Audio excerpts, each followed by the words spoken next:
Good afternoon, everyone. I'm Damon Wilson. I'm Executive Vice President of the Atlantic Council. I'm delighted to welcome you here for today's event on Redefining Leadership, a conversation about the government technology sector with SAIC CEO Nazzic Keene. We're delighted to have you here. Thank you for being with us. Here at the Atlantic Council, we remain engaged with dynamic corporate partners to address the complex security challenges of the 21st century. And it's within this environment that corporate leadership, especially in the government services sector, can be very tricky. Beyond shareholder returns, it requires delivering on commitments to military and other government customers with mission-critical needs and building a great workforce from a premium pool of tech talent. So it's only through such leadership can these companies meaningfully contribute to the industrial base which underpins U.S. and allied security in an era of great power competition and beyond. Therefore, this subject's crucial to the work of our Scowcroft Center, led by Barry Pavel and Steve Grumman, who's helping to run the defense practice there, which strives to develop sustainable, nonpartisan strategies to address the most important security challenges facing the United States and the world. The center honors General Brent Scowcroft's legacy of service and embodies his ethos of nonpartisan commitment to the cause of security, support for U.S. leadership and cooperation with allies and partners, and dedication to the mentorship of the next generation of leaders. And among the tremendous amount of work of the Scowcroft Center, this event today is the latest installment of its Captains of Industry series, a platform for senior defense executives to address the public interests of their companies, their companies serve, and the public policies that shape their markets. We're therefore very pleased to welcome someone who bears the mantle and responsibility of Captain of Industry, Ms. Nazzic Keene. Having taken the helm at SAIC in August as Chief Executive Officer, Ms. Keene is executing a plan to redefine leadership so that SAIC can better integrate, collaborate, and problem solve for all the stakeholders it serves.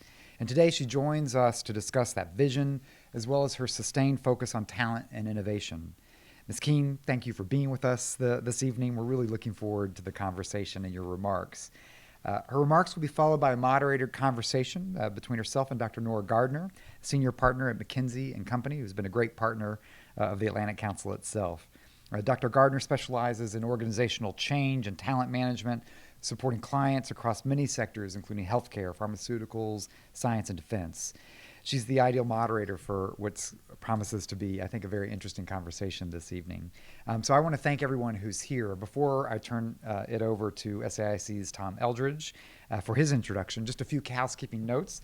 I'd like to invite everyone here in the room or watching online to join the conversation on Twitter and Instagram using the Atlantic Council handle and the hashtag ACDefense. And just a reminder that this, of course, is an on-the-record conversation. So with that, I'm going to invite Tom Eldridge, the Senior Vice President for Strategic Development at SAIC, to introduce Ms. Keene. Tom leads the efforts to support SAIC's growth, business development, and strategy execution.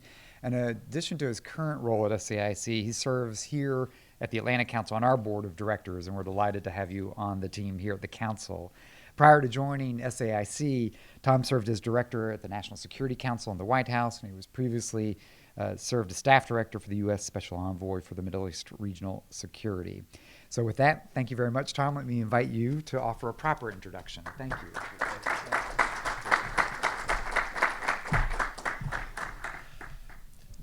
Thank you very much. Yes, my name is Tom Eldridge. I'm the Senior Vice President for Strategic Development at SAIC.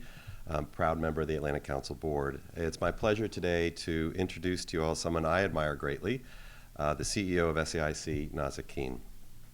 Nazzic has had, to use one of her favorite words, a fabulous career. It began with her decision in college to explore a field that was just at its beginning, the field of information technology management. She embraced not just the technology side of the business, but also very much the people side, the management side, because she knew from a very early age that she wanted to be a leader in business. Her career took her from EDS, Ross Perot's booming IT company in the 1980s, to Ernst & Young, to American Management Systems, to CGI, when CGI bought AMS.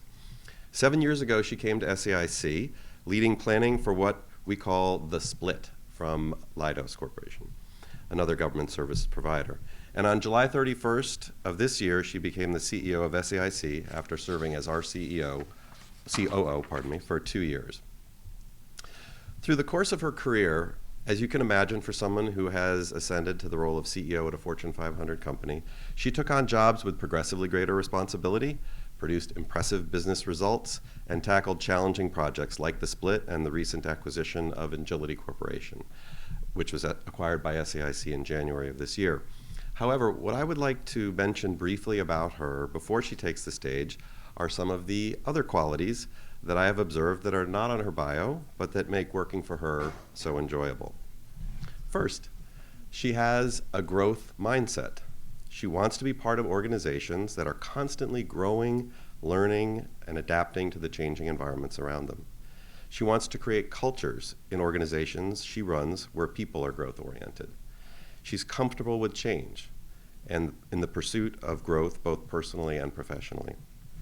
I saw this firsthand when she asked me to take on projects to create an onshore technology delivery center in a rural area and to stand up our commercial operating segment. She knew that these were outside the comfort zone of our company, but I'm happy to say that both are now established and growing parts of our company.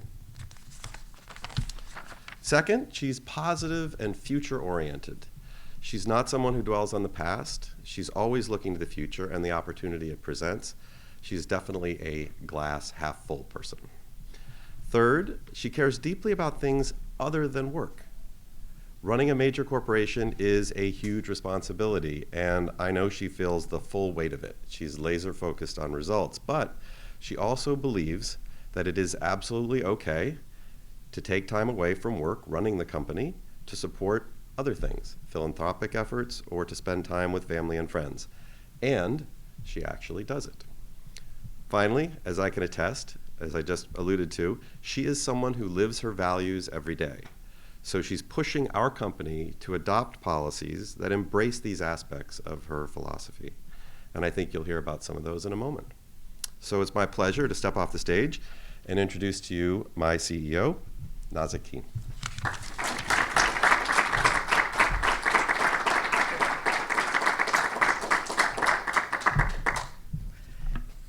Good afternoon. Let's see, this is not flat, so I'm not going to put that here because it'll spill. Good afternoon, ladies and gentlemen in the room and those that are watching online. Thank you for joining us here today. Thank you to Steve Grudman for the invitation to speak at this event, and Tom for the incredibly generous and personal introduction that you did for me. Thank you very much. I'm glad I didn't read it before. I might have vetoed it, but I'm incredibly humbled and honored to be even considered a speaker at this incredible event, Atlantic Council's Captains of Industry Series. The name itself is incredibly humbling. As mentioned, my name is Nazzic Keene, and I have the incredible privilege to serve SAIC as the new CEO, taking on this role in just August of this year. And I know many folks in this room have had, at least 1 or 2 job changes in their year. And it's always interesting, and it's always dynamic, and it's always filled with the unpredictable. And so for me, I'm on that journey and having great fun. Many of you are probably familiar with SAIC. We're a $6.5 billion market-leading U.S. government services and solutions provider with 23,000 employees. We provide IT services and technology, engineering, and integration for the defense, space, civilian, and intelligence communities. Today I'm here to talk about a topic that is quite personal to me, what it means to be a leader in our day and age, and it is different. To be a leader in the world we live today, and more importantly, the world that's on our horizon, goes beyond delivering shareholder returns, goes beyond delivering to our customers, and goes beyond building an effective workforce. These are just table stakes. Leading in the 21st century demands that we build on the proven leadership principles of yesterday, those that worked for us historically, but in many cases, we have to abandon the old ways of doing business to a new approach with intense focus on talent, innovation, purpose, and mission. I'd like to share with you a personal story. I was born in Tripoli, Libya, and as a young girl during a time of incredible political unrest and danger, my mother made a bold move. She left Libya with 2 younger sisters and me and returned to the U.S. to live in her hometown of Tucson, Arizona. She then became a single mom, taking a big risk to return to the States to provide a safe environment and a greater opportunity for her 3 young girls. My mother's actions that day and for the years that followed taught me leadership, responsibility, and accountability, but most importantly, that courage often means abandoning the past to focus on a better future. The lean years that followed, and lean is being very generous, taught me to be adaptable, resourceful, be on my toes for opportunities, all traits that have served me well in my career. My mother has been and will always be a role model, as her courage shaped my courage, and we all know it takes courage to be a leader today.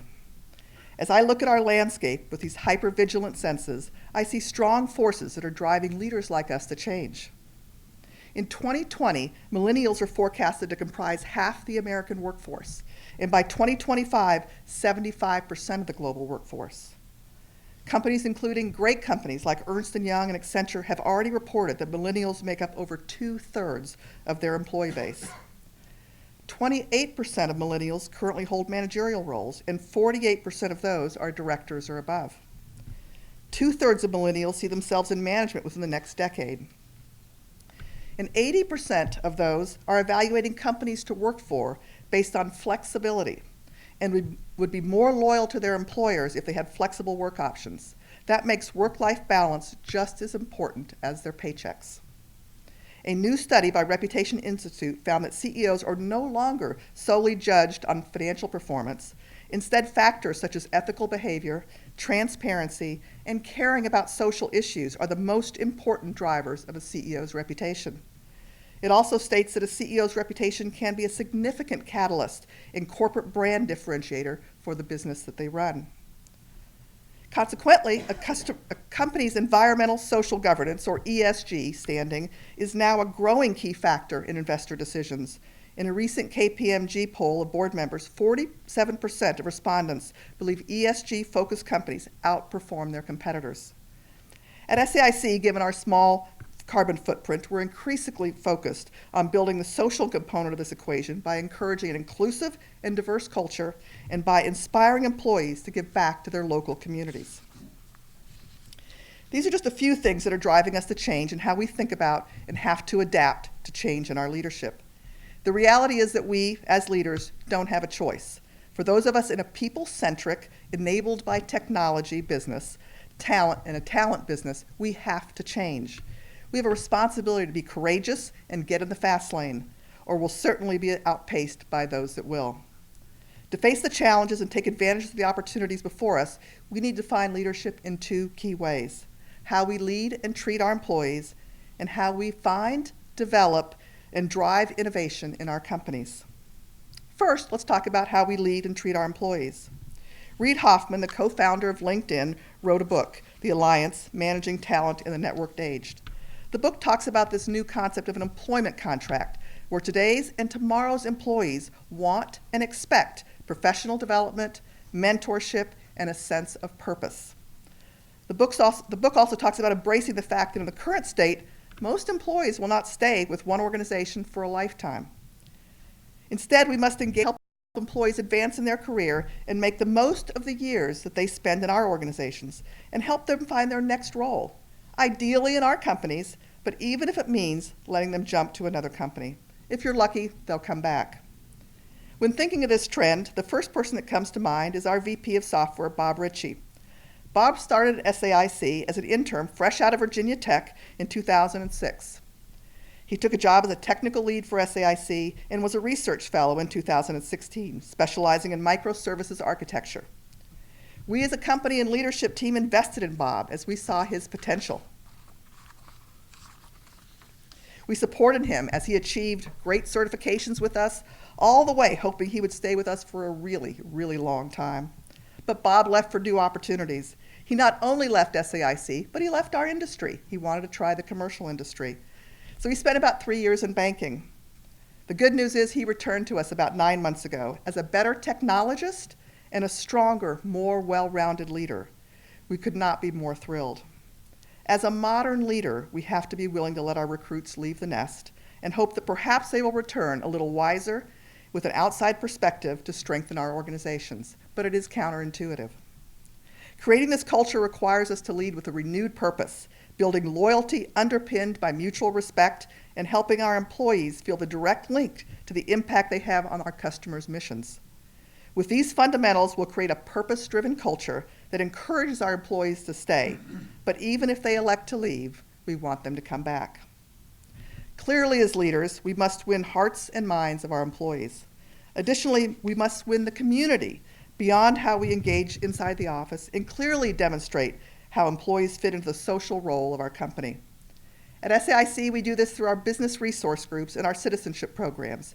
These provide opportunities for networking, mentoring, leadership development, and knowledge sharing. We believe that by including our employees in everything that we do and promoting a culture of acceptance, we can make a positive difference in communities in which we work and live. For example, our employees recently raised over $180,000 for Feeding America during Hunger Action Month in September, mainly through grassroots fundraisers such as bake sales, ice cream socials, silent auctions, and happy hours. I think I gained 5 pounds that month. We may not have the biggest paycheck in the district, but SAIC employees donate more hours of service than most of our peers. Again, linking employee engagement to a larger purpose while strengthening their sense of purpose and having some fun along the way. And then second, we need to redefine leadership and how we find, develop, and drive innovation. We've all heard the rhetoric that government contractors are dinosaurs, slow, stuck in the past, bureaucratically dreary. First of all, I don't agree, otherwise I wouldn't be standing up here today, but we need to change that image. We are working with the top technology accelerator programs in the country to bring new and innovative projects from startups and entrepreneurs to our customers while leveraging the drive to innovate from our employees. An example of this is our presence at the Capital Factory in Austin, Texas, where we are working with tech companies and other partners to help warfighters. Here we worked with the U.S. Air Force on the Pilot Training Next program.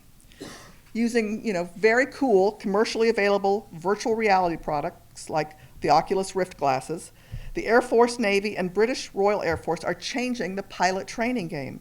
With these technologies, pilot trainees have 24/7 access to immersive training, and pilots are completing their training in half the time. In addition to integrating technologies, we're leveraging our expertise in navigating the complex government landscape to serve as a conduit for our customers to gain access to emerging technologies developed by startups and commercial technology companies. Once again, driving innovation.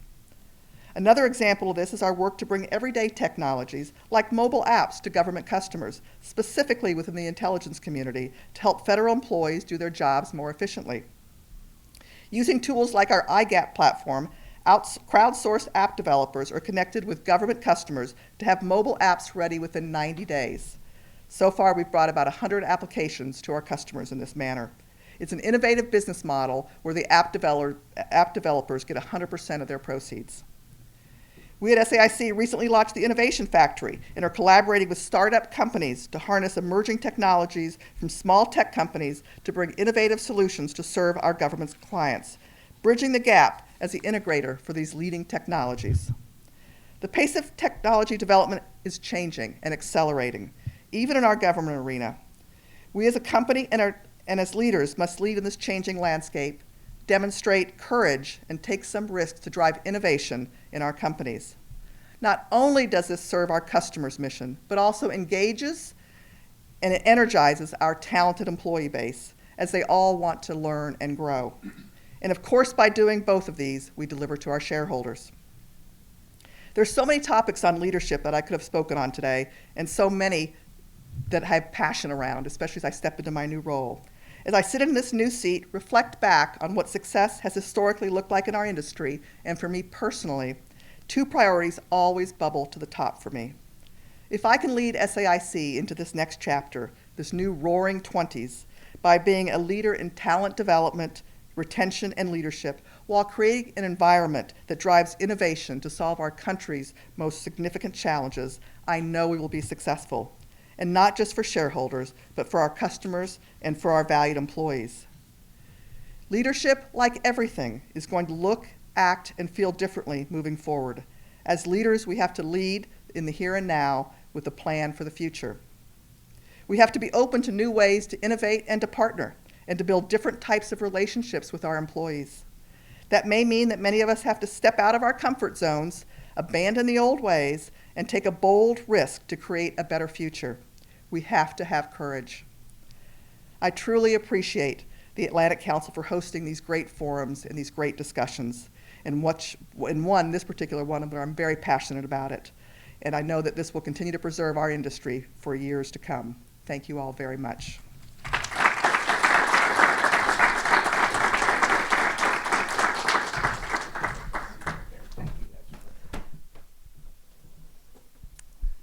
Good evening, everyone. I'm Nora Gardner. Thank you very much for being here. Nazzic, thank you for these incredible remarks and themes, and also sharing a bit of your personal story. I think, first of all, celebrations are absolutely in order. I know you're a big Nats fan. We may have some other Nats fans Go Nats. In the audience. Yeah, so it's been a big couple of months. We have a World Series winning team in the area. Of course, read about you in Washingtonian's Most Powerful Women episode that just came out. Congratulations on the Zeus contract, and Thank you. Course, congratulations on the CEO role. Thank you really, very much. really terrific. Thank you very much. And go Nats. I was at the parade, and it was fantastic. Yeah, sounds like it. So I'd like to, I was so inspired by your personal story, and thank you for sharing the remark about your mother, and also coming to the U.S. at such a young age. And I think the combination of the aspiration around technology and people in management sounds like it's been there for you for a long time. I would say it's quite modern and unique. When you look back and think about those choices, how did you choose that, and did you ever think you'd be a CEO? When you were starting? No, the answer to that question is no. But I've had the privilege of spending, as Tom talked about, most of my career, virtually all of it, in a people-centric business, in the services industry. And I know many folks in this room are in the services industry, as you are. And the core of a services industry is the talent, and it just that's what drives it, and it makes or breaks any financial result. It makes or breaks customer satisfaction. And it is just fundamental to how you deliver in that industry. And so for me, that really was the connection on the people side. And then, I've had people ask me at various places over the course of my career, because we all have choices each and every day. And people say, why do you work here? Why do I work at SAIC? And it's all about the people. If you can work with great, smart people that that you enjoy their camaraderie, that you learn from, and you can you can put together a diverse organization where everybody has a different point of view, and it's fun to engage in a conversation. To me, that's in addition to being good for business, it's good for me personally. And so it has always been a driver and very important to me. And the technology has just defined my career. So the intersection, and especially as we look forward, the pace of change, the pace of innovation in the technology field is just, it accelerates. And so being able, you have to make that connection in order to be successful is how I look at it. Great. And the role of CEO, how have the first few months been? How have you chosen to spend your time? What are you focused on? Great question. So I am an avid learner and reader, and so I approach this as I approach any new adventure. Whether it's I'm going to a new city or a new country or a new job, I want to learn as much as I can. So I took advantage of just about every venue. So I've made it a point to go out and get on colleagues, CEOs, fellow CEOs' calendars. Yeah. And spend some time with them and get their advice and counsel. I've taken the advantage and time to read lots of articles. The one you sent was fabulous. Thank you. And so I've read lots of articles on successful CEOs. I've gone to a couple of training classes, where it's a conference for new CEOs. And so I've tried to take advantage as much as I can to learn. And I want to, if I can learn from somebody else's mistake and shortcut one, I'd love to do that. But I also, want to inform my own style and how I'm going to approach the role. And then the other thing I will add is I had a tremendous transition period from the outgoing CEO, Tony Morocco, who was just fabulous. And so he supported, the transition in an excellent way, and it has been a great coach and mentor that provided a smooth transition for me. Yeah, terrific. You mentioned in your remarks about how the CEO role is changing in these changing times. There's more transparency than ever. Also, I think CEOs feel accountable for more than just results, as you mentioned. Absolutely. How are you thinking about that, and how are you putting that into place in your role at SAIC? It is definitely, there's learnings, as everybody knows, when you step into a new job. There's what you expect, and then there's some things that are either a little bit more than you expect or a little bit less. And I will tell you that the transparency, the always being on stage is a little different. Yeah, And so, I bet. so you find that whatever you say gets amplified, and whether it's positive or negative. And so, that's, but I'm trying to use that for good. I'm trying to, I'm aware of it and I'm cognizant of it. It is, it's probably a little more intense than I had anticipated. But I'm trying to use that for the advantage of the company, and so to be able to advocate for things that are important to us, to be able to, to talk to. We're making a lot of changes to help support some of the things I talked about, from whether it's benefit changes or how we do hiring or how we do partnerships. And so I find that my voice can help move those along faster, and so I want to take advantage of that platform as we look to make change and do and move quickly, because the world is moving quickly around us. So for me, it's been I love it. I'm having a great time. It's a learning experience for me. But at the end of the day, I'll circle back. I work with terrific people and have a great team that make this work. Yeah, great. Let's talk a little bit about the people and the Yeah. talent. We recently did an analysis of the Capital Region, which showed that the Capital Region is actually a top 3 tech hub. I'm not sure that all of us think about Washington in that way. But we're second only to San Francisco and New York in that regard. With the big tech firms also discovering our area, and with us discovering ourselves as a tech hub, what can defense and defense services, and specifically how is SAIC thinking about really making the most of that and capturing its share of tech talent? That's a great question. I know that there's 2 ways to look at these these numbers.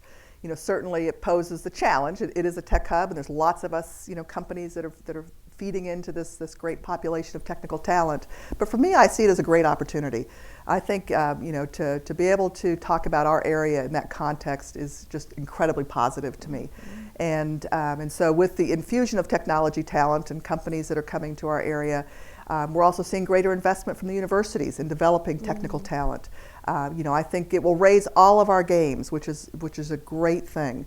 Now, for that, we want to be the best of the best, and we want to be a destination for technical talent in our industry for those types of individuals that want to do the type of work that we do.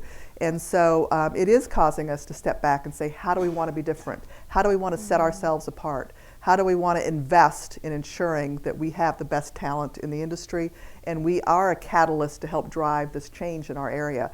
And so I view it as a call to action, and I think it's a tremendous opportunity for all of us to really create a great ecosystem in this area. One of the things I loved about your remarks was this counterintuitive insight about being letting your talent go. Right? It's hard, right? Yes. Yes. Yeah, it's hard, and it is very counterintuitive. I think, especially when you invest so much to develop those employees or attract them to your company, seeing them go feels like a loss, and you see a lot of what we would call talent hoarding, right? Yes. And it's so refreshing to see a different perspective on that. Love to hear about just, I love the specific example, but how is that how you think that we can raise all boats with respect to tech talent? So thinking of it more as an ecosystem? And I do. I don't think we have a choice. Right. Okay. If I reflect back to early in my career, and many years ago, if there was a sense that if you left a company, you were being disloyal. Right. And there was often a sense, and you got flagged. And so it was very hard to go back to the company that you left. And again, this is ages ago. But I think we have to change the way we think about it. I truly do. And it is counterintuitive, because you do think you invest in people and you do all this great stuff, and it's not a contract, but it feels like a social contract, right? and then they want to go do something else for whatever reason, and there could be endless reasons. And so it is counterintuitive, but I truly believe it's just the way it is. And I think we have to respect that this workforce may want to explore other ideas. Now, what we would like to do in SAIC is create an environment where they can explore other ideas inside the company, and that's on us to fix, and that's on us to figure out and to navigate.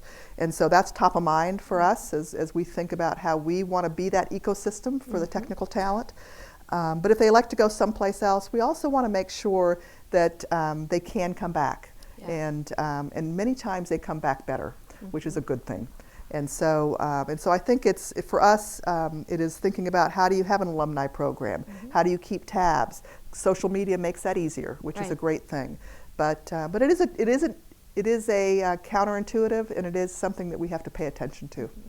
Yeah, I mean, we were talking earlier about SAIC's geographic breadth as well, so you can use that to the advantage both for millennials, dual career couples, et cetera, Absolutely. and give them those opportunities within the company. I think you also seem to have a real finger on the pulse of this next generation. I think this the different expectations around learning and frequency of career change, our research would show absolutely come through for millennials, as do the points you made around purpose and a sense of meaning. And giving to more than themselves or the bottom line. Absolutely. So talk a little bit about how it seems very much implied and inherent in the steps you're taking, but are you specifically also thinking about that millennial generation and any other things you're doing to really tap into what they're looking for? Absolutely. So we've done a lot of work, whether it's surveys or conversations, to try to assess. Now, full transparency, I have two of these millennial kids, I call them, but because they're my kids, and so I have some firsthand knowledge just through interaction with my own millennials. But it is an important part of our workforce, and so we try to gather as much information. I try to, and we all do. We try to talk to folks and understand what's important. We go through a process. And fortunate to have my CHRO here with me of really trying to assess what's most important, whether it's from how they want to be communicated with, what benefits are important, and it has informed new decisions that we've made. We are getting ready to to move out with a new a refreshed benefit structure, with really looking at that population to ensure that we can look at things like maternity leave. Paternity leave flexibility is critically important, and that has informed what decisions we make around what we offer as a company. And so it's definitely very important for us because we have to look forward. We want to keep the employees we have, very important for us, but we have to be able to attract the workforce of the future at the same time. And so finding that balance, I think, is something that we're very focused on. We're never going to get it 100% right, but we're going to keep trying. I also wanted to talk about women in tech and female talent. That same analysis of the Capital Region actually shows that the Capital Region outperforms other tech hubs when it comes to enrichment of women in technology, both in terms of current employees but also graduates in this region. So we're enriched for women in tech, and we were discussing also our Women in the Workplace results this year, and you were saying how well SAIC is doing, in particular on your C-suite representation of women. Talk to me a little about, how are you capturing your fair share of women in tech, and also, ensuring a really robust pipeline and career opportunities for them? So that's top of mind for us, full transparency. We are not where I think we need to be long term, and I'm not sure most companies are, but it is a journey, but it is top of mind. We are very proud. Our board is 50-50 at this point, men and women, and so that is so that's a great thing. My chairperson is a woman and fabulous mentor, and has been for years. So I feel very good about, we're leading from the top, and I think we have an opportunity then to really, continue to refine and get better throughout the organization. We see what most companies see. We see coming in the door, pretty balanced, and then we see, as the careers progress, then we see less diversity than we would ideally like. But that is something that we are continuing to work through, and I think it has to be top of mind in just about every decision we make, and I think that's some of the infusion we're trying to put into the processes. Yeah, but we're not where we fantastic. would like to be yet. But doing very, very well. And our research would suggest, of course, that more diverse leadership teams lead to higher performing companies, and SAIC think is that's- a high performing yeah. company as well. One question for you is for men in the audience, how can men help with gender diversity in the workplace? What are things? What would your ask That's a great question. of our So- male colleagues be? Yeah, so a couple thoughts. One is women can't do it on their own because there's not enough women in senior spots to make the impact. And so we have to have, it has to be a partnership of men and women. At about 3 years ago, we stood up these business resource groups, and one of them was a women's business resource group, BRG. And we actually co-led that with a man and a woman because that partnership is critical. The men's voice, especially at senior leadership positions, is just incredibly powerful. And so, not that women's aren't, it's just there's more men to carry the voice. And so that partnership is critically important. And most men truly believe it. Most men have wives, sisters, daughters, mothers. So I think they live it real time. They see it in the workplace. And it's just, I think us, as leaders need to create the opportunity so that men can use their voice to advocate. And I think that truly is what can move the needle for the organization. Great. So participating, being a champion, being a sponsor. Absolutely. Yeah. Being out fantastic. there. Being out That's there. right. And our research this year would also suggest more, at least of that next generation of men are taking paternity leave, often a member of a dual career couple. Absolutely. And so, this is becoming much more of a shared aspiration. Yeah, we're putting in, as I mentioned, additional flex time options because we heard loud and clear that was very important to the workforce. And intuitively, you think that's most important to women. Actually, it was equally as important to Absolutely. men for all the reasons you just mentioned. And so, you start with something that you think is going to be, one demographic versus the other, but we're finding those types of things are important to everybody. Absolutely. I'm going to switch gears a little and talk about your theme on innovation. As I do that, I want to get the audience thinking about your questions. In a few minutes, it'll be your turn to ask questions both online and here in the room. So we recently did a study on what we are calling superstar companies. So these are the companies that are the top 10% in terms of revenue winners, but they actually end up contributing to 80% of the profit, right? So there's sort of an outsized impact for these superstar companies. And when we looked at the superstar companies and what was special about them, they are more likely to be moved into the digital age, in some ways not surprising. Higher skilled and higher investment in talent, also not surprising. But the top 10% are spending more than twice as much on R&D than the other 90% combined. So, again, I loved what you're saying about SAIC and also your role in actually being the innovation engine for the government and for the nation and for the mission. It's obvious that SAIC takes that very, very seriously. How are you thinking about it, and what specifically would you like to highlight that's really driving innovation from SAIC's point of view? Yeah, so it's, for us as a technology integrator, we approach innovation from a couple of different threads. One is, what can we innovate inside of our company? And innovation can mean many forms, right? It can be how you serve a customer, it can be a technology solution or innovation in that form. And so we have a responsibility to always look around what can we do differently and better for our customers, and how do we solve our customers' mission challenges. And so, our business model is we work, hand in glove with our customers. And so we have the advantage sometimes of knowing what the challenge is or the problem is, and then we get to figure out how to solve it. And so that really does, when I talk about SAIC having this purpose-driven culture, that is what defines us. Our purpose of serving our customers' mission is just paramount in SAIC, which is, makes me incredibly proud of our company. And so we look to where we can innovate inside the company. But realistically, we could never spend enough R&D dollars to do everything we would ever aspire to do. And so then it becomes our ecosystem. It becomes partnering with startups so that we can bring, new leading edge technology, or partnering with proven technology providers that are, that we can bring to bear for the government.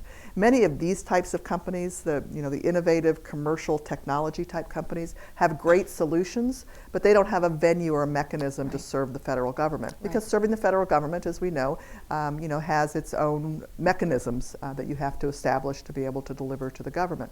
And so a company like SAIC can really bridge that gap, where we can bring the tremendous mission knowledge, but leverage this ecosystem. And that's some work we've been doing, over the last 2 or 3 years, really, pretty intensively, looking to, whether it's startup companies in Silicon Valley, whether it's leveraging, some of the innovation factories that I mentioned, whether it's, doing, very, very modest investment in venture-backed high-tech companies so that we have access to that technology. And so we continue to look for opportunities to not only marry what we do internal with, within the walls of SAIC, but also to leverage really great technology from the broader ecosystem. And again, I'll link it back to the people, because we hire the kind of people that want to stay technology astute, that want to learn, that want to grow. And so it's equally as important for us as a technology-based company. Yeah, I mean, I love the this sort of customer view and staying close to the customer, and I mean that's where innovation starts, is a really deep understanding. Absolutely. And you highlighted in your remarks this app development new model. I think that's also a really, I assume this is another example of how you're kind of innovating even your model and how you serve. That's right. Yeah, that's right. Yeah, it's taking, in the simplest way to think about it is taking commercial available apps, but making sure that they're, they have the security necessary to serve the ultimate end customer. And so again, it's creating that bridge and creating the connection between a broader ecosystem and the customers that we serve that is fit for purpose and fit for their mission.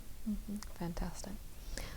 What do you think a CEO specifically can do to drive innovation?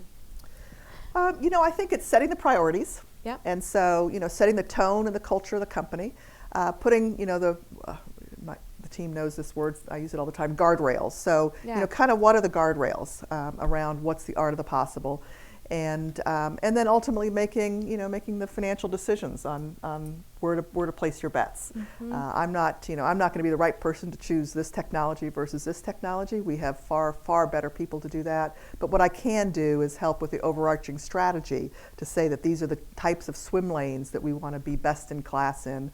These are the types of national issues or challenges that we want to help solve. And then let the incredible talent in the organization figure out how to do that. So I think it's setting the strategy and helping with prioritization, and then ultimately, where you're going to put your talent and your money, where I can probably do the biggest impact, and then let the folks that really know the best solution to bring those to bear. Yeah, I mean, it's clear that having courage and taking risks and being curious is very much a part of it. And what I'm hearing from you is, as the CEO, you can help kind of put a framework around that risk taking, and also, of course, put the investment. Yeah, that's right. But just to add some color to that, but as a CEO, I also have to help create a culture where it's okay to take risks. Right. And so that, because not every, we have an incubation type of process, so where we give some seed money to a handful of employees. They apply, they get to go through a process to get a little bit of money to develop some technology and put together a business case. It's a great program that's run by our Solutions and Technology Group and our CTO, and it brings out some incredible creative ideas. But the reality is not all of them are going to come to fruition. Not all of them are going to generate revenues and profits, and not all of them are actually going to go to use for a customer. But we have to create that it's okay to be that way, otherwise you won't get any. Right. And so I think that's the other thing that I can help do, is create, again, those guardrails that make it okay, so that we can get some inspired, innovative ideas, knowing that not every one of them is going to be a home run. Fantastic. At this stage, I'm going to open things up to Steve and our audience. Thank you, I Nazzic. am the aforementioned Steve Grunman, and I am going to do them the favor. Sorry. How about that? All right. I'm Steve Grunman. I'm the producer of the Captains of Industry series. I'm going to do them the favor of moderating your questions, maybe throw in some of my own if I don't see any hands. So I see any hands. Yeah. Right here. Don, I've got the microphone. I'll hand it to you. Thanks, Steve. Don Klein, Elbit Systems of America. So, referencing your comments on growth, it's pretty easy to identify technologies for growth, but oftentimes, as a leader, you have to make some hard decisions about what to divest, right? Like the Kenny Rogers song, "Know when to hold 'em and know when to fold 'em." That's right. So, could you talk a little bit about some of your challenges and maybe some leadership examples that you've used to make some of those informed, hard decisions, shedding maybe some capabilities in order to be able to be better prepared to move into the future? Thank you. Certainly. So I'll give an example. Of one example that comes to mind is a few years ago, we made the decision to pivot part of our strategy into what we call the platform development space. And we believed that we at SAIC had the customer relationships, the skills, the competencies to really make an impact in this particular part of the market. And so we made some bets. We put some money where our mouth is. We put some great talent, and we had some moderate success early on, and then not so much. Then it became more of a challenge for us than we had anticipated. And so that's an example where I was incredibly proud of the organization for stepping up. We did make some disruptions to the industry. We did provide our customers some choices, which what we were trying to do. But at the end of the day, we weren't wildly successful at the end result. And so we made a decision then to pivot back to our core in that particular line of business, and to stop taking that particular path. And so I think that's a great example of you make a choice, you make a decision. They don't always work out. The good news is they frequently do. But that is a case where, as a leader, then you have to step back and say, okay, we have to make a change, and we've got to change course. And we have done that at this point. And then we're redirecting those investments into other parts of the business. Thank you very much. Absolutely. Another question from this gentleman right here, if you would, on this microphone. Thank you. Bless you. Bless you. Thank you. I'm Jack Warner with Climate Institute. Hi, Jack. I was wondering if you've started to take a look at your environmental footprint, I should say, and you mentioned a little bit about flexibility in terms of employees being able to commute and so forth. But in terms of transportation, options that you can give to your employees, looking at what you're using in terms of plastics within your cafeterias, kind of just sort of generally what all is, really that's out there right now in an organization that can be really brought into play to help really, minimize the overall environmental impact that the company's having. Thank you. Good question. So I will say we have done some of that. I think there's more that we can do. As we think about some of those, we don't have large data centers. We don't have some of those types of infrastructure, but we are looking at, downsizing our office space where it makes sense. We are looking. One of the reasons we picked the location we picked is close to public transportation. So it absolutely does inform some of the decisions that we make and how we think about, our overall ecosystem going forward. But that's an area we'll continue to work as we lead forward. I don't know if you want to have any comments on that. Yeah, so certainly in my role leading the office of McKinsey, we are paying attention quite a bit now to some of we just renovated, so we've been paying a lot more attention to the disposables. We found that our folks were drinking a lot of bottles of canned LaCroix, for example, right? And it was like, maybe we should put that on tap and That's give people, some glasses in the office and do that. So I mean, very, very small things and simple things. In the consulting world, we do a lot of travel. So we're trying to, while it's very, very important that we spend time face to face with our clients, we're trying to be a little more smart about staffing people locally, so closer to the office where they live. And we're also using video and other means to be a little more mindful about the travel. But it's a journey that we're on. Yeah. Seeing not yet an abundance of hands, I am going to exercise the prerogative to ask a question of my own. A couple of your themes here would certainly include change and pace. And I wonder if you could talk about the degree to which the customer and its appetite or interest in change and in faster. How is that, if it is, in your view, changing the market for government services? Great question. I think on the customer side, it's probably not the answer you want to hear, but it depends. Sure. It depends on the customer, and not only on the agency or the branch, but also the individuals that are in the leadership role of whatever customer you're dealing with.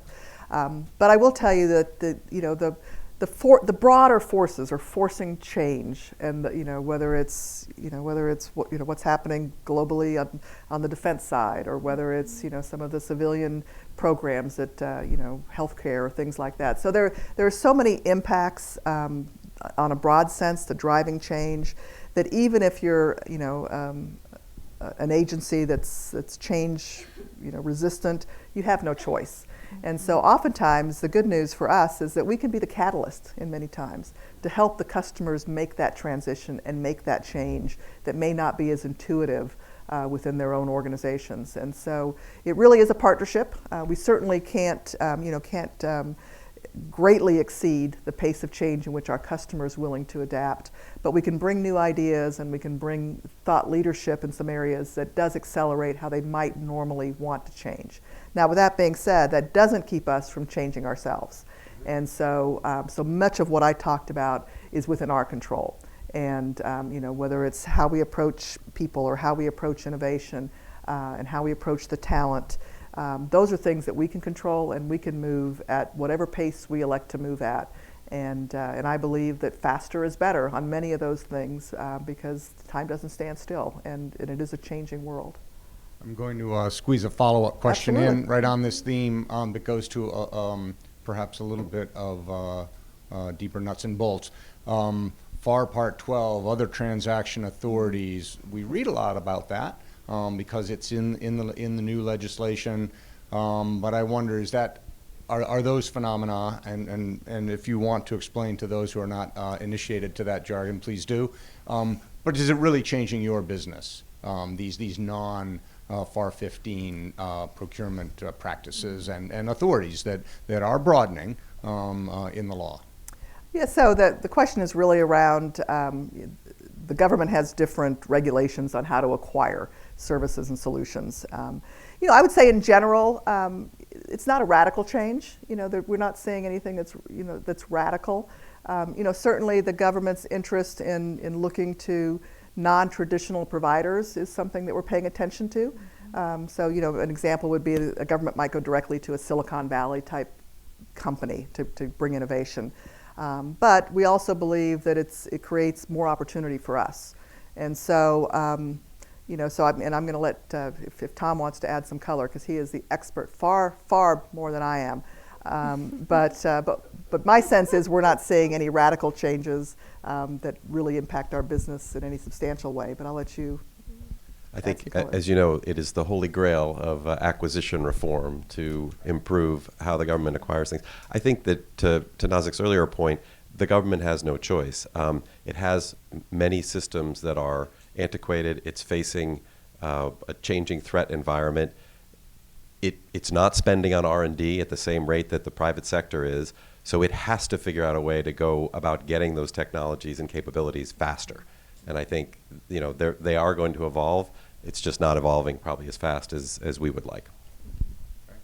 Okay. There is 2 questions. We'll come to that gentleman in a minute, please. Who wants to go first? That's fine. All right, Paula. We'll go to this gentleman right here. Thank you, Steve. Scott Van Buskirk from Oceaneering International. You've had a tremendous career and reaching this pinnacle is really very, very impressive, and I congratulate you. Thank you. And you probably had a chance to witness a lot of things during that career. I'd like you to, if you could, just speak a little bit about maybe ethical leadership and that perspective and your insights perhaps on that. That's a great question. I think there's lots of choices we get to make as individuals and as leaders, and lots of paths you could take. I will tell you the one area that that I don't think is really a choice is to be an ethical leader, and so it has been an underpinning of certainly my career, and I I think if you start making too many choices on that, then it really cuts your legs out from underneath, quite candidly. So I think one of the things that is very, very important to us as a company is our ethical leadership, our ethical structure, the ecosystem that exists, and recognizing not everybody is perfect. You can't have 23,000 employees and each one of them does the right thing every minute of every day, but to create an environment where it's everybody knows what's expected, and everybody knows what we as leaders demonstrate every day and what we expect from our leadership. So it is, to me, that's one of the most critical things that we as leaders can demonstrate each and every day. We have to walk the walk and talk the talk. And again, I think we all have choices, but to me, that's not an option.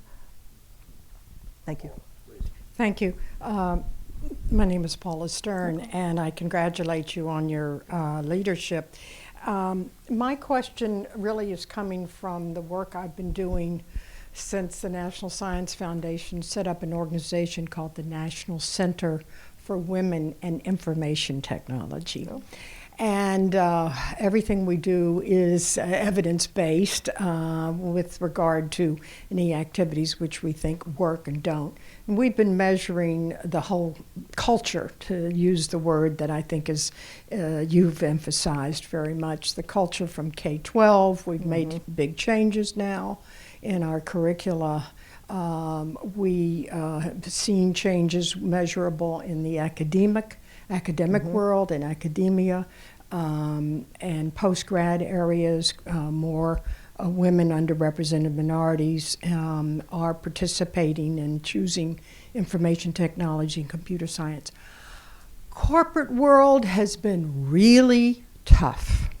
And so it's so exciting that you're here in the position that you're in. We see women, based on our numbers again, in tech, leaving at the mid-level at twice the rate of men, and not necessarily leaving tech. So it's interesting that you're in this hybrid almost position, because my hypothesis, and we haven't tested this, is that they're staying in tech, but going into cultures that may be in the not-for-profit area or in the government area, where they are able to reach those innovative levels where they are creating technology. And so it's a hypothesis, and you're coming into this job now. I would love very much to get your a read of your appetite as to how much you're going to be measuring what are the cultural changes that you hope to make. And also, we found very difficult in our Workforce Alliance of sharing data.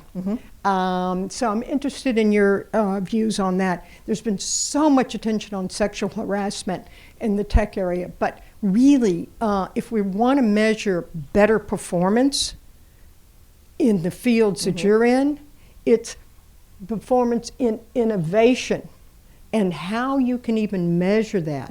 So I'm really kind of interested in kind of planting some seeds here and possibly hearing today and hopefully in the future. Yeah, so I'll make a couple comments, and I'll let Nora make some comments as well.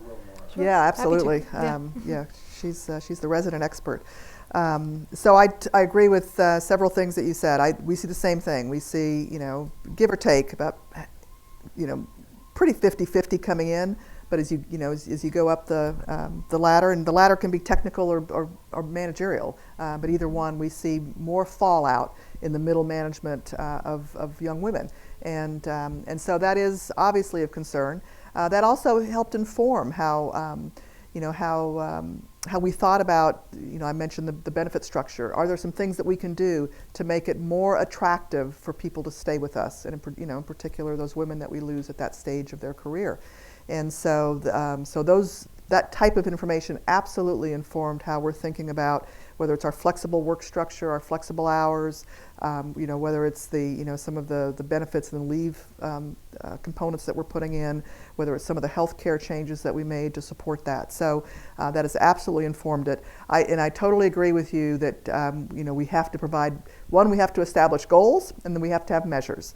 And everybody's heard what gets measured gets done. And so that's something that Michelle and I are working on very diligently to figure out, one, what are the right measures, and then making sure that we have mechanisms to measure those. And we absolutely believe that. And then, of course, it's our intention to share those measures with our company and with our board. I haven't thought much about sharing them outside of that. Good point. I don't know the answer. I haven't thought about that one. But I think that's a fair thing to think about. Yeah, I think that's right. But I agree with that. I don't know, Nora, if you want to add some. Yeah, I'd love to add a few thoughts. So we do quite a bit of research on women in the workplace. We collaborate with Lean In to do sort of the largest survey of its kind, and also tracking of the pipeline.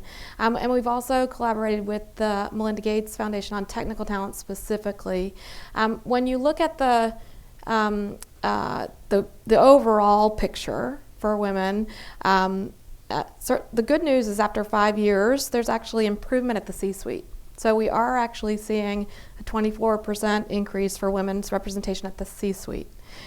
What we are not seeing progress on is exactly what Nazzic is pointing out, which is that first promotion to manager, and then on the way. So, absolutely, women graduate. They're 50% of the graduating class. They are 50% of the entry-level class.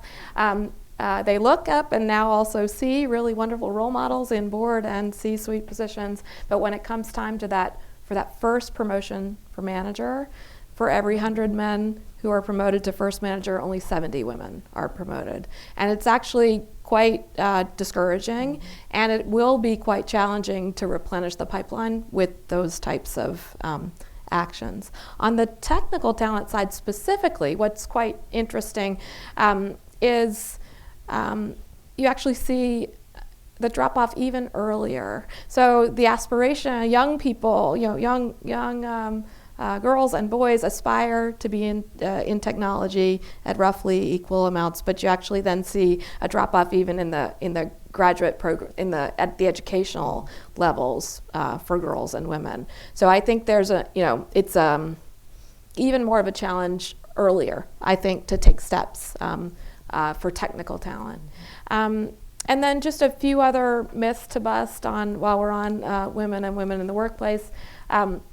Women actually have just as high or higher aspirations for their careers, so we measure that with our survey, and again, equal or even higher aspirations for their careers. And women also ask for and negotiate for promotions and raises at equal or higher rates to their male counterparts. So it's not an aspiration gap. It's not they're not asking for it or being assertive gap. It really is sort of both micro behaviors and what it feels like to be in the workplace, also very differential perspectives and treatment when it comes to mentorship and sponsorship from those in the workplace. So there's a lot to be done in this way, and thank you for your question. Well, I hope we'll continue discussing it. It's particularly in the tech area, what we're finding, it's the first assignment. Yeah. And with regard to right away, well, you're a good communicator, and yes, you've got good tech skills, but but the others don't have as good a communication skills. So that kind of thing. But there's a lot of this is hypothesis. A lot of it needs to be measured. So there's still a great deal of work to be done. And the microaggressions at the cultural level, within the corporations themselves,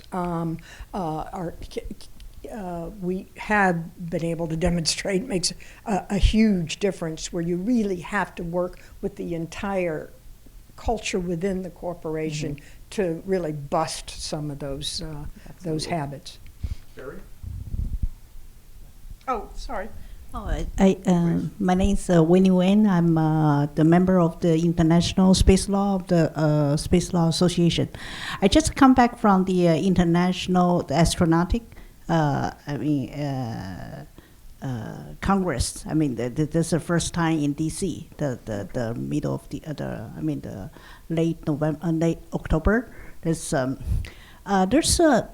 have something about there's a follow-up question about in the technology sector. What do you see the women have some ceiling glass? Ceiling glass, is that Glass correct? ceiling. Glass ceiling. Yeah. Glass ceiling, I'm sorry about that. Glass ceiling for the technology sector, technology company, rather than the other company. This made a huge difference, because the political section and the different, but for the technology sector was something different for the ceiling. Glass ceiling, I'm sorry. I try to say it again. Yes. That's Yeah. my question. Maybe Nora could I'll start. try. Yeah, I'll If you start. could, Yeah, if you please. would, Nazzic, talk about your own journey above the glass ceiling. Okay? Yeah. I mean, the glass ceiling, it's absolutely a real phenomenon, and the data bear that out.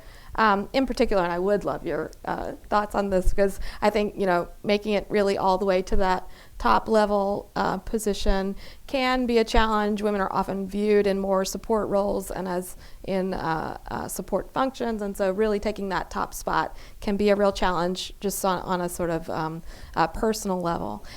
What we're actually picking up in our data this year is something that we're calling the broken rung, which is less about a glass ceiling, but is about this phenomenon that we've been discussing about the first project, the first promotion. Because, I don't think we're going to dance in the aisles with excitement, but we are actually seeing improvement when it comes to board representation and C-suite representation. Again, that is not, there's still a long way to go there, particularly when it comes to women of color and people of color. But for women, we're seeing some evidence that the glass ceiling can be broken. This broken rung, I think, is the thing that's the most worrisome in the long term, because it's hard, if you're seeing really equal levels at entry level, and then already at that very first promotion to manager or project level, then it's very hard to ever imagine that you could replenish or keep up or get to parity. But I'd love your personal experience with the glass ceiling phenomenon. Yeah. I think for me, quite candidly, I've been very fortunate. And, I've, all women, well, actually most people, have chapters in their careers or chapters in their lives that, things don't go as smooth as you would anticipate. But, I think the one thing that I would encourage, and it's not just for women, for men and women, is just a very strong mentorship structure. And I've been very fortunate, and I've had mentors that are both men and women, and to help give me a sounding board. It's always helped me. Now it hasn't always been the case, but I find that if they're not directly in my chain of command, I get little different perspectives, and that's very helpful. Sometimes they are, but I think mentorship helps immensely, because it gives you some, what you would hope for is some candid advice and counsel. It helps you navigate sometimes whatever the situation is, but whether it's the glass ceiling, gives you some perspective, and then I always encourage, again, men and women, just perseverance. If you know what you want, and and if it's not quite happening the way you want it, don't give up. And I think that there's lots of different ways to get what you want out of your career. If you asked me earlier, did I always aspire to be a CEO? The answer is really no. Yeah. The answer is I always aspired to have a job where I thought I could make an impact, and work with really good people. And that was really kind of really my determinant on what kind of jobs I took. And so I think that I think your question's a great question, and it's very fair. But I think it's really, the one tool I would give is mentorship. Terrific. Thank you. I'm going to give the last question to the Scowcroft Center Director, Barry Pavelli. Thanks, Steve. Well, this has been such a great conversation. I've really learned a lot, and I feel a little inspired myself, especially after your last set of comments about your leadership and how you're inspiring and getting the most out of your people and your technology. And I wanted to sort of just get a glimpse of your vision of the next step, which is this is such a time of dramatic change in this space. Mm-hmm. And so what's your sort of even inkling of thinking about where you're taking your solutions and your offerings? Sometimes the customer demands will lead you that way, but certainly sometimes with such an innovative company and with your leadership, you can lead the customers a little bit. So, we're in this new era of great power competition. We're somewhat leaving behind the war on terrorism and the current, efforts in the Middle East.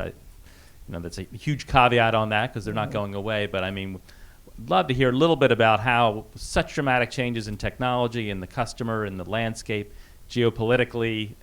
What's your sense of where you think SAIC might be going in the next 3 to 5 years? That's a great question. And so we're spending a lot of time, collectively as a team, and Tom is instrumental in this, really trying to answer that question. And the way that I would do it, without taking too much time, is we're looking, we're trying to do what you all do each and every day, trying to see where we think things are going to go the next 3 or 5 years. And the themes that bubble to the top are, if you think about the whatever terminology, but the space race, and certainly the impact that space is going to have on whether it's citizen services through satellites, whether it's potential warfare in space, whatever that might be. We know that the space frontier is going to play a key role in the next several years, and so really thinking about how we can support those missions is top of mind for us, as one example. The other area that we know collectively across the federal space is in the modernization of infrastructure. And one example would be the IT infrastructure. We absolutely know that our government, and again, it can be in DoD, it can be in the intel arena, it can be in the civilian side. We know that modernization is going to be key for the next several years. And so that's an area where we can support our customers' missions, and in some cases lead them and provide some leadership as they look to how to solve those. And then in modernization, thinking about regardless of what happens in the Middle East or not in the Middle East, or wherever whatever the next landscape might be, we know that we as a country have to strengthen and modernize our Defense Department. And so working to in conjunction with our government customers to look for innovative ways to do that, whether it's bringing artificial intelligence. And there's certainly new technologies that can help do exactly that. So, there's the not so short answer to your short question is we're working very hard to do our best to see where we think our nation's biggest needs are, and provide some leadership and innovation and talent that can help solve those in the next 3 to 5 years. And those are some areas that are most important to us at this minute. This has been a terrific afternoon and early evening, and I thank both of you very much, and I thank the audience. The Captains of Industry series, as its mission statement says, is about learning about the public interests that these companies serve and the public policies that shape their markets. As I listened to this conversation, I realized that as much as I may love that mission statement, I think the reason we've attracted a strong following in the Captains of Industry series is it gives people an insight on who are the CEOs, what kind of people are they, how do they spend their time, what are their priorities, and this particular conversation, that is always true, I have found. This particular conversation, I think, was exemplary in that regard, and I appreciate it very, very much. As Barry said, I got a lot out of it. I think the rest of the audience did as well. Thank you also to Nora Gardner. Thank you, Nazzic Keene. A round of applause as we end the event.